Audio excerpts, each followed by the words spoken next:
எல்லோருக்கும் வணக்கம். இன்னைக்கு அனிதா புஷ்பவனம்குப்புசாமி யூடியூப் சேனலில் உங்களை எல்லாம் சந்திக்கிறதுல ரொம்ப மகிழ்ச்சி. இன்றைக்கு பிறந்தநாள் மற்றும் திருமண நாள் காண இருக்கின்ற அனைவருக்குமே என்னுடைய வாழ்த்துகள். உங்களுடைய வாழ்க்கையில் நீங்கள் அனைத்து நலங்களும் வளங்களும் கிடைக்கப்பெற்று நீடூழி வாழணும்னு சொல்லிட்டு நான் இறைவன்கிட்ட பிரார்த்திக்கிறேன். இந்த காணொளியை காண்கின்ற அனைவருக்குமே இந்த நாள் இனிய நாளாக அமையட்டும். இன்றைக்கி இந்த பதிவில் இந்த கோடை காலத்துக்கு ஏற்ற மாதிரி குளுகுளுன்னு ஒரு ஐஸ்கிரீம் செஞ்சு காமிக்க போகிறேன். அது என்ன ஐஸ்கிரீம்னு பார்த்தீங்கன்னா மேங்கோ ஐஸ்கிரீம். இப்போ பார்த்தீங்கன்னா இந்த கோடை காலத்துக்கு ஐஸ்கிரீம் சாப்பிடலாம். இன்னொன்று பார்த்திங்கன்னா இந்த கோடை காலத்தில் அதிகமாக உற்பத்தி ஆகின்ற இந்த மாம்பழங்களை வைத்து ஐஸ்கிரீம் செஞ்சோன்னா 2 in 1 போயிடும். சீஸ்னல் ஃப்ரூட் நமக்கு கிடைக்கிது. அதுவும் பார்த்திங்கன்னா இந்த நேரத்தில் கொஞ்சம் சீப்பாகவே கிடைக்கும். அதனால் இப்போ சுலபமாக கிடைக்கக்கூடிய இந்த மாம்பழத்தை வச்சு ஐஸ்கிரீம் நம்ம வீட்டிலையே எப்படி செய்யலாம் அப்படின்றது தான் பார்க்க போகிறோம். இந்த கோடை காலம் வந்தாலே நம்ம பிள்ளைங்களுக்கு சில்லுன்னு தண்ணி குடிக்கணும், இல்லாட்டி ஐஸ்கிரீம் சாப்பிட்ணுன்னு நினைப்பாங்க. அவங்களுக்கு சளி பிடிச்சிருந்தாலும் சரி வாங்கி கொடுன்னு அடம் பண்ணுவாங்க. எங்கள் வீட்டில் ஒருத்தி இருக்கா, மேகா ஐஸ்கிரீம் பிரியை, பைத்தியம்னே சொல்லலாம். அவளுக்கு மாம்பழம், மில்க் ஷேக், ஐஸ்கிரீம் இது போன்றதெல்லாம் ரொம்ப விரும்பி சாப்பிடுவாங்க. அவங்களுக்கு தெரியாமல் தான் இப்போ நான் இந்த ஐஸ்கிரீம் செய்ய போகிறேன். சரி, மாம்பழம் ஐஸ்கிரீம் செய்வதற்கு தேவையான பொருள்களும் அதன் செய்முறையும் பார்த்துடலாமா? மேங்கோ ஐஸ்கிரீம் செய்வதற்கு முதல்ல நம்ம மாம்பழம் எடுத்துக்கலாம். 4 மாம்பழம் நான் எடுத்து அது தோல் நீக்கி துண்டுகளாக நறுக்கி வச்சுருக்கேன். இதில் நான் 2-3 மாம்பழம் கலந்து போட்டிருக்கேன். நீங்கள் எது வேணால் வாங்கிக்கோங்க. நல்லா இனிப்பானதாக இருக்கட்டும், நல்லா பழுத்து இருக்கணும். அடுத்தது கண்டென்ஸ்டு மில்க் எடுத்திருக்கேன். அது கிட்டத்தட்ட 250 ml நமக்கு தேவைப்படும். இந்த கண்டென்ஸ்டு மில்க் எல்லாம் பார்த்தீங்கன்னா பெரிய கிராசரி ஸ்டோர், அதாவது மளிகை ஸ்டோர்லலாம் கிடைக்கும். இந்த கப்பெல்லாம் அளவு சொல்கிறீங்களே, கிராம் அளவில் எங்களுக்கு சொன்னால் வசதியாக இருக்கும் அப்படின்னு சொல்லிட்டு நிறைய பேர் சொல்லியிருக்கீங்க. நான் இனிமேல் கொண்டு முடிஞ்ச அளவு கிராம்ஸ் கணக்கில் சொல்கிறேன். ஒரு சிலதெல்லாம் பார்த்தீங்கன்னா உங்களுக்கு இந்த தண்ணி போல் லிக்விட் ஐட்டம்ஸ் எல்லாம் பார்த்தீங்கன்னா கிராம்ஸ் கணக்கில் கப்பு சொல்ல முடியாது. அது நீங்கள் கன்வெர்ட் பண்ணிக்கோங்க. அப்ராக்சிமேட்டாக நான் எவ்வளோ எம்எல் சொல்கிறேனோ அது. அடுத்தது 1 கப் சர்க்கரை எடுத்திருக்கேன். இந்த சர்க்கரை உங்களுடைய விருப்பம். வெள்ளை சர்க்கரை யூஸ் பண்ணலாமா, இல்லை ப்ரௌன் சுகரா, அதுவா இதுவா எது கேட்டிங்கனாலும் அது உங்களுடைய விருப்பம். உங்கள் சாய்ஸ் கொடுத்துட்டேன். நான் வெள்ளை சர்க்கரை, சாதாரண சர்க்கரை இருக்கு இல்லையா, அது எடுத்திருக்கேன். இப்போ இதுதான் கப்பு. பார்த்தீங்கன்னா இது பாருங்கள், இங்கே அளவு எழுதியிருக்கும். இந்த கப்பில் 1 கப்புன்னு எழுதியிருக்கு பார்த்தீங்களா. இதிலெல்லாம் பாருங்கள் 1/4 கப்புன்னு எழுதியிருக்கு, 60 mlன்னு போட்டிருக்கோம். அடுத்தது பாருங்கள், இது 1/3/4 கப்பு 85 mlன்னு போட்டிருக்கு. அடுத்தது இது பாருங்கள் 125 mlன்னு போட்டிருக்கு. இதில் கப்பு எத்தனை, 1/2 கப்புன்னு போட்டிருக்கு. இந்த கப்பெல்லாம் ஒரு செட்டாகவே நம்ம viha.online இப்போ பதிவேற்றம் செஞ்சுருக்கேன், அப்லோடு பண்ணியிருக்கேன். உங்களுக்கு விஹாஸ் நியூ ப்ராடக்ட்ஸில் கிடைக்கும்.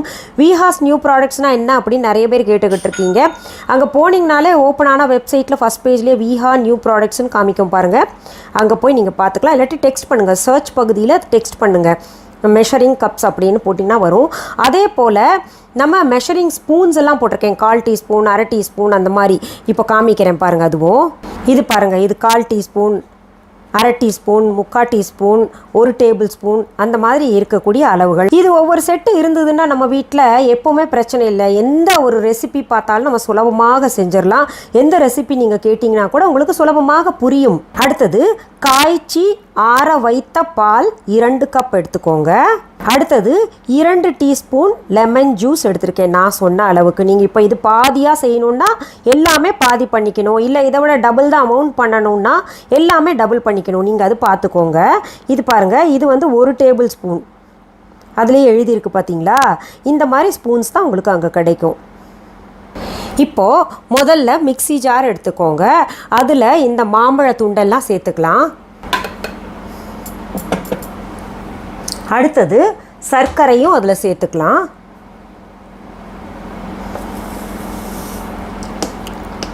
இது நல்லா கூழாகிற வரைக்கும் இப்போ நம்ம அரைச்சி எடுத்துக்கலாம்.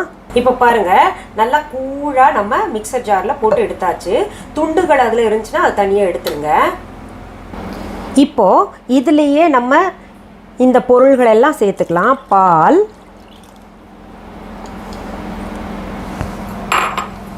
எலுமிச்சை சாறு,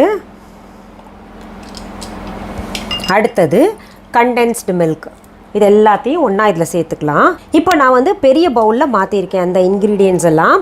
ஏன்னா இப்போ நம்ம பிளெண்ட் பண்ண போகிறோம், மெஷின் போட்டு பிளெண்ட் பண்ண போகிறேன். பாருங்கள், இந்த மாதிரி மெஷின் வச்சுருக்கேன் நான், பிளெண்டர். அதில் பிளெண்ட் பண்ணுறேன்.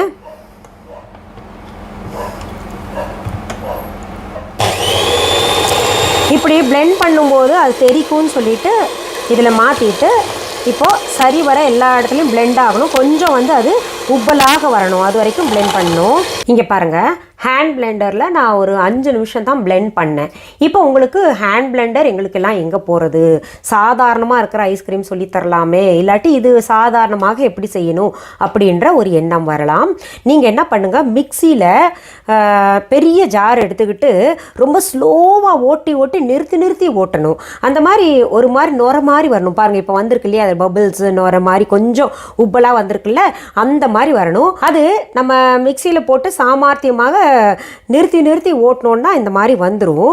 வேகமாக நம்ம பண்ணோன்னா நல்லா வராது. அதனால் நீங்கள் பார்த்துக்கோங்க. அதை இப்போ நம்ம என்ன பண்ணோம், அது இது பண்ணும்போது கூட பார்த்திங்கன்னா நல்லா டீப் பவுலில் தான் பண்ணணும்.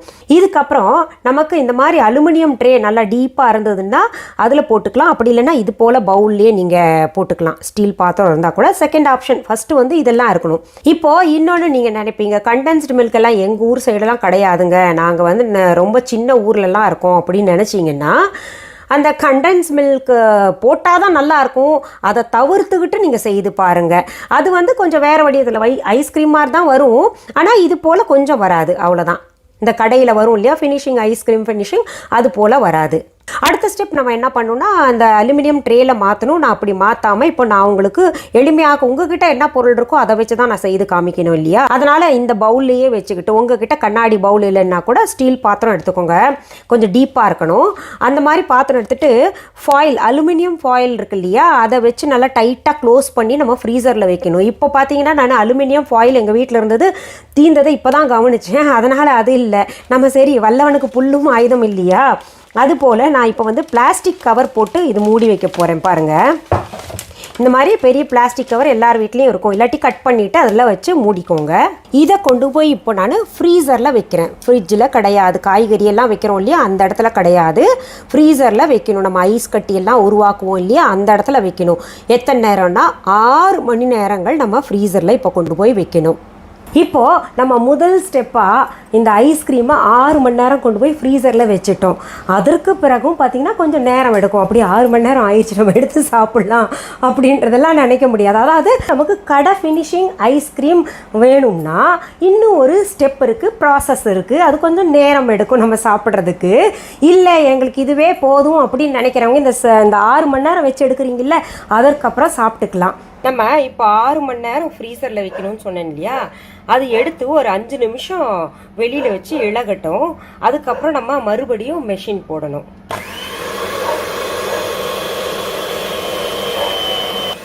மறுபடியும் வந்து அது கொஞ்சம் ஃப்ளஃபியாக வரணும், க்ரீமியாகவும் வரும், அது பார்த்துக்கோங்க நீங்கள். அது வரைக்கும் நம்ம பிளெண்ட் பண்ணணும்.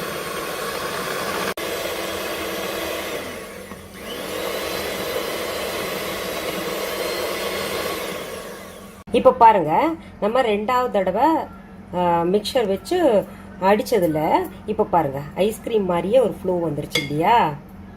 இதை நம்ம இப்போ திரும்ப அலுமினியம் ஃபாயில் ஷீட் போட்டு கவர் பண்ணிவிட்டு ஏர் டைட் பண்ணிவிட்டு ஃப்ரீசரில் வைக்கணும். அப்படி இல்லைன்னா நீங்கள் பாலித்தீன் கவரை வச்சு ஏர் டைட் பண்ணி ஃப்ரீசரில் வச்சு விட்ருங்க. இப்போ பாருங்கள், நான் பாலித்தீனால் நல்லா ஏர் டைட் பண்ணி கவர் பண்ணிட்டேன். இதை நான் ஃப்ரீசரில் இன்னும் ஒரு 10 மணி நேரம் வைக்கிறேன். இப்போது நம்ம பார்த்தோம் இல்லையா, பிளெண்டர் வச்சுக்கிட்டு மறுபடியும் நல்லா பிளெண்ட் பண்ணிக்கிட்டு கொண்டு போய் ஃப்ரீசரில் இன்னொரு முறை 10 மணி நேரத்துக்கு வைக்க போகிறோம். அடடா, 6 மணி நேரம்ன்றீங்க, 10 மணி நேரம்ன்றீங்க, சீக்கிரத்தில் சாப்பிட முடியாதா அப்படின்னு கேட்டிங்கன்னா, உங்களுக்கு ப்ரொஃபஷ்னலாக கடைகளில் எப்படி ஐஸ்கிரீம் கிடைக்குதோ அந்த மெத்தட் நான் உங்களுக்கு சொல்கிறேன். இதில் அலுமினியம் ஃபாயில் கிடச்சதுன்னா அது வையுங்க, அப்படி இல்லைன்னா தான் பாலித்தீன் கவர். என்கிட்ட இப்போ லாக்டவுன் காரணமாக எங்கள் ஏரியாவில் பக்கத்தில் எதுவுமே கடை இல்லை, டக்குன்னு போய் வாங்கிட்டு வரணுன்னா, அதனால் பார்த்திங்கன்னா பாலித்தீன் கவர் வச்சு நான் டைட் பண்ணி வச்சுருக்கேன். நீங்களும் அதே போல் பயன்படுத்திக்கலாம். இப்போது இந்த பிளெண்டர் இல்லாதவங்க தான் ரொம்ப கஷ்டப்படுவீங்க. எடுத்து அந்த மிக்சி ஜாரில் போட்டு நம்பர் 1 இருக்கும் இல்லையா, அப்படி போட்டு அழுத்தணுன்னே லேசாக சுற்றணும் இல்லையா, அந்த மாதிரி சுற்றி சுற்றி எடுக்கணும் நீங்கள்.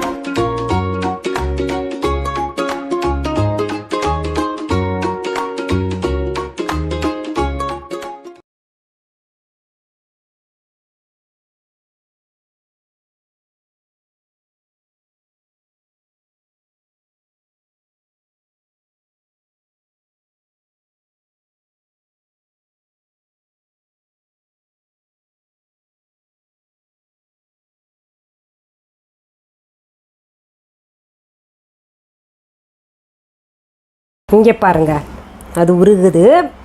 அதுக்குள்ளே நான் கொண்டு போய் மேகாக்கு கொடுத்துட வேண்டியதுதான். இங்கே பாருங்கள், பிரமாதமாக வந்திருக்கு ஐஸ்கிரீம். ரொம்ப நல்லாயிருக்கும், நீங்கள் சாப்பிட்டு பாருங்கள். இது சுலபமான மெத்தட் தான், என்ன கொஞ்சம் டைம் எடுக்கும், அவ்வளோதான். இப்போது மேகா கொடுக்கறதுக்கு முன்னாடி நான் டேஸ்ட் பண்ணிடுறேன். டெம்ப் பண்ணுது எனக்கு.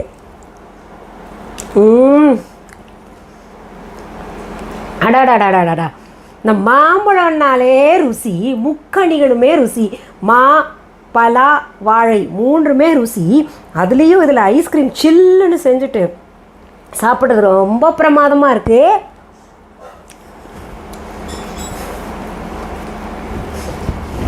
இது சாப்பிட்டு எப்படி இருந்தாலும் பேசும்போது தொண்டையில் கிச் கிச் கிச் கிச் அப்படின்னும். நான் என்ன பண்ணுவேன், இப்போ சுடுதண்ணி சாப்பிட்ருவேன். இல்லை கிச் கிச்சன்னு நான் பேசினா கூட நீங்கள் கேட்டுப்பீங்கன்னு எனக்கு தெரியும். அதனால் ஏன்னா உங்களுக்கு நான் ஐஸ்கிரீம் செஞ்சு காமிச்சிருக்கேன்ல, நீங்கள் இது செய்து சாப்பிட்டு எப்படி இருக்குன்னு எனக்கு சொல்லுங்கள். நிறைய பேர் இந்த ப்ரெட் செய்யும் பொழுது பேக்கிங் சோடா வேணும் எங்களுக்கு, இந்த பேக்கரி ஐட்டம்ஸ் எல்லாம் சமையலுக்கு என்னென்ன பயன்படுத்துவோமோ அது தேவைப்படுது, அப்புறம் இந்த மெஷரிங் கப்ஸ் வேணும், மெஷரிங் ஸ்பூன் வேணும் அப்படின்லாம் கேட்டுக்கிட்டு இருக்கீங்க. நம்ம viha.online எல்லாமே போட்டிருக்கேன். பேக்கிங் சோடா போட்டிருக்கேன், வெண்ணிலா எசன்ஸ் போட்டிருக்கேன், பட்டர்ஸ்காட்ச் எசன்ஸ் போட்டிருக்கேன், மெஷரிங் கப்ஸ் போட்டிருக்கேன், மெஷரிங் ஸ்பூன்ஸ் எல்லாம் போட்டிருக்கேன். ஏன்னா மெஷர்மெண்ட் கப்புன்றது பார்த்திங்கன்னா அந்த அளவு தான் நாங்கள் எல்லாம் எடுத்து சமைப்போம். அது உங்களுக்கு வசதிப்பட்டால் தேவைப்படுமே, ஆனால் உங்களுக்கு எங்கேயுமே கிடைக்கலன்னா நம்ம viha.online போய் வாங்கிக்கலாம். புதுசாக பார்க்குறவங்க viha.online என்ன அப்படின்னு கேட்பீங்க. வெப்சைட்டுக்கு போங்க, www.viha.online டெக்ஸ்ட் பண்ணுங்கள். அங்கே நிறைய பொருள்கள் உங்களுக்கு கிடைக்கிறது, கிடைக்காததெல்லாம் கிடைக்கும். இப்போது நிறைய பேர் கமெண்ட்ஸில் கேட்டுட்ருக்கீங்க, மேடம் viha.online ஸ்டாக் வந்துருச்சா, அது இருக்கா இது இருக்கான்னு. எல்லாமே எப்போவுமே இருக்குங்க. இந்த லாக்டவுன் காரணமாக கொஞ்சம் இப்போ வர்றதுக்கு தாமதமாச்சு, ஆனால் எல்லாம் சரி பண்ணிக்கிட்டோம். ஒரு தடவை நாங்கள் ஒரு பொருளை இன்ட்ரடியூஸ் பண்ணிட்டோன்னா அது எப்போவுமே உங்களுக்கு கிடச்சிக்கிட்டே இருக்கும். அது நான் ஏற்பாடு செய்து தர, யாரும் கவலைப்படாதீங்க. இப்போ இன்டர்நேஷ்னல் ஷிப்பிங் கூட நாங்கள் அனுப்ப ஆரம்பிச்சிட்டோம். இன்னொரு தகவல் சொல்கிறேன். நிறைய பேர் வந்து கடந்த பதிவில் என்னுடைய வீடியோ எடுக்கும்பொழுது ஃப்ளிப் ஆயிருந்துச்சு. ஃப்ளிப்புன்றது பார்த்தீங்கன்னா இந்த ரைட் ஹேண்ட் லெஃப்ட் ஹேண்டாக காமிக்கும், லெஃப்ட் ஹேண்டாக ரைட் ஹேண்டாக காமிக்கும். அந்த மாதிரி ஃப்ளிப்பான வீடியோவை சரி பண்ணாமல் செய்ததுனால எல்லோரும் நீங்கள் லெஃப்ட் ஹேண்டில் சமைப்பீங்களா அப்படின்னு. எனக்கு 2 ஹேண்டும் வந்து சரிசமமாகத்தான் நினைப்பேன். ஒரு கை இல்லைன்னா தெரிஞ்சு போயிடும் நமக்கெல்லாம். எல்லாருமே இந்த லெஃப்ட் ஹேண்ட்னா ரொம்ப கேவலமாக நினைக்கிறாங்க. ஒரு கை வேண்டாம், நமக்கு நகத்தில் ஏதாவது ஒரு பிரச்சனை, நகமே வளரலைன்னா அதுக்கே ஆஹா என் நகம் வலிக்குது, நகம் நல்லால பார்க்குற குறையாக இருக்குது அப்படின்னு நினைக்கிறோம். நம்முடைய அங்கங்கள் அனைத்துமே இறைவனால் படைக்கப்பட்டது. எல்லாத்தையும் நம்ம வந்து பாராட்டணும். சுத்தமாக இருந்துட்டோம்னா லெஃப்ட் ஹேண்ட் என்ன ரைட் ஹேண்ட் என்ன இல்லையா? நிறைய பேருக்கு என் மேலே சின்ன வருத்தம், என்ன நாங்கள் இதை கேட்குறோம் அதை கேட்குறோம், ஒன்றுமே சொல்ல மாட்டேங்கிறீங்களே சீக்கிரத்துலன்னு. நான் தினமுமே உங்களுக்கு பதிவுகள் கொடுத்துக்கிட்டு இருக்கேன். என்கிட்ட ஒரு பெரிய லிஸ்ட்டாகவே கொடுத்துக்கிட்டு இருக்கீங்க, இதை கூட சொல்லுங்கள் அதை சொல்லுங்கள். அது உங்கள் மேலே தவறலை. ஏன்னா என் மேலே ஒரு நம்பிக்கை, என் மேலே ஒரு பாசம். ஒரு தாய்கிட்ட தான் பிள்ளைங்கள்லாம் கேட்க முடியும், எல்லார்ட்டையும் கேட்க முடியுமா? இல்லை. அதனால் கேட்டுக்கிட்டு இருக்கீங்க. நான் வந்து முடிஞ்சளவு சீக்கிரத்தில் பதிவு தர்றேன். கமெண்ட்ஸில் கேட்கக்கூடிய பதிவுகள் நான் கொஞ்சம் தாமதமாக போட்டு வேறு யாராவது போட்டிருந்தாங்கன்னா, அதற்கு பிறகு நீங்கள் கேட்டீங்கன்னு நான் போட்டேன்னா அது யாரையாவது பார்த்து நான் போடுறேன்றது தயவு செஞ்சு நினச்சிக்காதீங்க. ஏன்னா நான் பதிவு போட்டதை பார்த்து பின்னாடி ஒரு சிலர் நீங்கள் அவங்கள பார்த்து போட்டிங்களா, இது ஏற்கனவே ஒருத்தர் போட்டாங்க அப்படின்லாம் சொல்கிறாங்க. உண்மையாலுமே எனக்கு மற்றவங்களோட பதிவு பார்க்குறக்கு நேரம் இருந்தால் இன்றைக்கி நான் பார்த்தீங்கன்னா பெரிய ஆள். என் கண்ணில் பாருங்கள் எவ்வளவு தூக்கம் இருக்குது தெரியுமா? சரி, நான் பதிவு போட்டால் கூட வேணுங்கிறவங்க பாருங்கள், வேண்டாதவங்க அதை வந்து தவிர்த்துடலாம் இல்லையா? சரி, மீண்டும் வேறு நல்ல தலைப்போடு உங்களை எல்லாம் சீக்கிரத்தில் சந்திக்கிறேன். அது வரைக்கும் நன்றி, வணக்கம். அன்பான வாடிக்கையாளர்களே, உங்கள் விஹா ஸ்டோரில் பூஜை பொருட்கள், சிலைகள், ராசிக்கற்கள், வாஸ்து பொருட்கள், விதைகள், பாரம்பரிய அரிசி வகைகள், சிறுதானியங்கள், ஆர்கானிக் பொருட்கள், மூலிகை எண்ணெய், மளிகை பொருட்கள், மரச்செக்கு எண்ணெய், மரப்பொருட்கள், வெள்ளி ஆபரணங்கள், கிஃப்ட் ஆர்டிகல்ஸ், காட்டன் மற்றும் பட்டு புடவைகள், காட்டன் சுடிதார்கள், பட்டு பாவாடை, குழந்தைகளுக்கான விளையாட்டு பொருட்கள், ஹை குவாலிட்டி இமிடேஷன் நகைகள், வீட்டு உபயோக பொருட்கள், ஜூட் பேக்ஸ், ஹேண்ட்மேட் சோப்ஸ், அழகு சாதன பொருட்கள், சிறுதானிய பிஸ்கெட்டுகள், ஹோம் அப்ளையன்சஸ், இன்னும் பற்பல பொருட்கள் விற்பனைக்குள்ளது. விஹா ப்ராடக்ட்களை நீங்கள் வாங்க விரும்பினால் அது எங்களுடைய viha.online வெப்சைட் மற்றும் சென்னை ராஜா அண்ணாமலைபுரத்தில் உள்ள எங்கள் விஹா ஸ்டோரில் மட்டுமே கிடைக்கும் என்பதை தெரிவித்துக் கொள்கிறோம். வேறு எந்த ஆன்லைன் வெப்சைட்களிலும் விஹா ப்ராடக்ட்கள் விற்பனைக்கு கிடையாது என்பதை நீங்கள் கவனத்தில் கொள்ள வேண்டும். எங்கள் விஹா ஸ்டோரின் விலாசத்தை கண்டறிய கூகுள் மேப்ஸில் விஹா ஸ்டோர் என்று டைப் செய்தால் வழியை கண்டறியலாம். www.viha.online வெப்சைட்டிலும் விஹா ஸ்டோரின் அட்ரஸ் உள்ளது.